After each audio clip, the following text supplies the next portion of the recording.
तुम सब क्या सीखोगे और कितनी विद्या प्राप्त करोगे?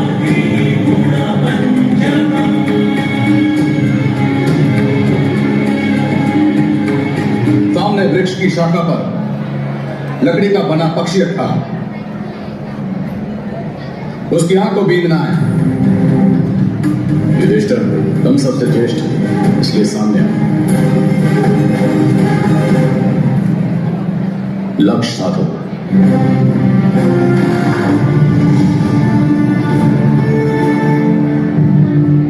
क्या दिखाई दे रहा था? वृक्ष दिखाई दे रहा है गुरुदेव, जिस पर किसी पक्षी का घोंसला है। तीर चलाते समय मुझे ये ध्यान रखना होगा कि वो घोंसला ना गिर जाए, इसका भी मुझे ध्यान रखना होगा। अद्भुत पुत्र, तुम्हें एक साथ कितना कुछ दिखाई दे रहा है। अच्छे शासक का ये सर्वप्रथम गुण जो तुम्हारे पास स्वाभाविक रूप से, परंतु तुम धनुर्धारी नहीं बन सकते। धनुष नीचे और अपने स्थान पर लौट जाओ। तुम सामने आओ। लक्ष्य साधो। क्या दिखाई दे रहा है?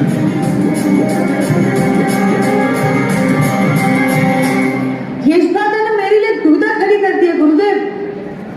जो राधा को दिखाई दिया था, मुझे भी वही सब दिखने लगा है। और ये सारे फल, तुम्हें इतना कुछ दिखाई दे रहा है, किंतु यह दिखाई नहीं दिया कि तुम्हारे धनुष पर प्रत्यंचा बंधी है या नहीं।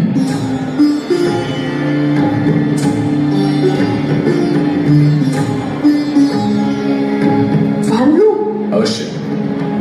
ठीक, दुर्योधन, तुम सामने आओ।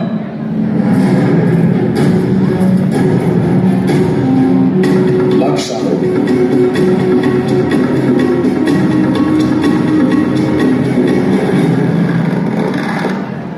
क्या दिखाई दे रहा है तुम्हें? मुझे तो केवल पक्षी और वृक्ष की शाखा दिखाई दे रही है गुरुदेव। किसे गिराओ, पक्षी को या शाखा को? शाखा पर रखे पक्षी की आंख को इस प्रकार बीनना है कि पक्षी शाखा से नीचे लगे। ये कैसे संभव है गुरुदेव? जब प्रहार होता है तो परिणाम भी होगा। जब तक परिणाम पर अंकुश ना हो, जब तक परिणाम की मात्रा पर नियंत्रण ना हो, योद्धा प्रहार नहीं करता। धनुष नीचे रखो, अपने स्थान पर लौट जाओ।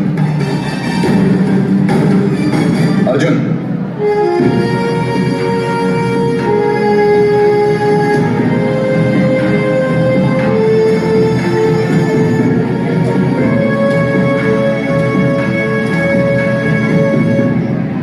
लक्ष्य साधो।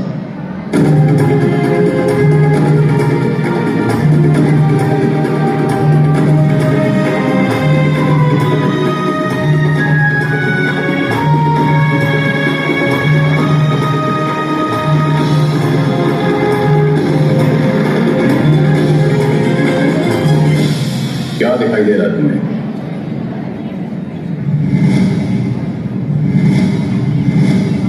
केवल पक्षी की आंख दिखाई दे रही है गुरुदेव।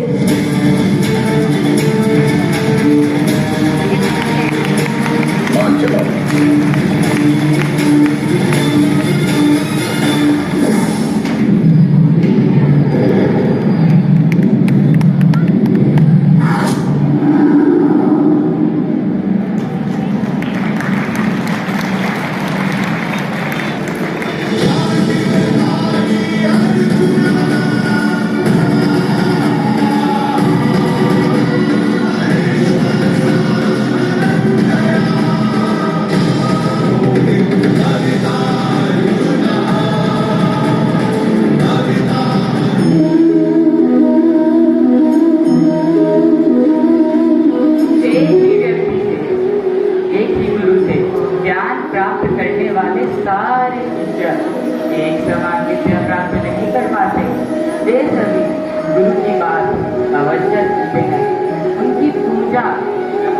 करते हैं किंतु ज्ञान प्राप्त नहीं कर पाते।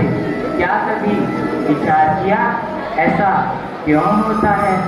सच जो शिष्य ज्ञान प्राप्त नहीं कर पाते वे केवल समर्पण का दिखावा करना तो जानते हैं, किंतु समर्पण का वास्तविक अर्थ नहीं समझ पाते। गुरु के चरणों में फूल मात्र चढ़ाने से अथवा गुरु का आदेश मान लेने मात्र से क्या समर्पण विदित होता है? नहीं। समर्पण का वास्तविक अर्थ है जब हमारे मन में गुरु के प्रति कोई संदेह ना हो, गुरु के मुख से आदेश निकले, उससे पूर्व शिष्य उस कार्य को पूरा करते, गुरु के विचारों के साथ शिष्य के विचार एक हो जाएं, तब जाकर उसका समर्पण सत्य होता है। क्या यह है उचित नहीं? स्वयं विचार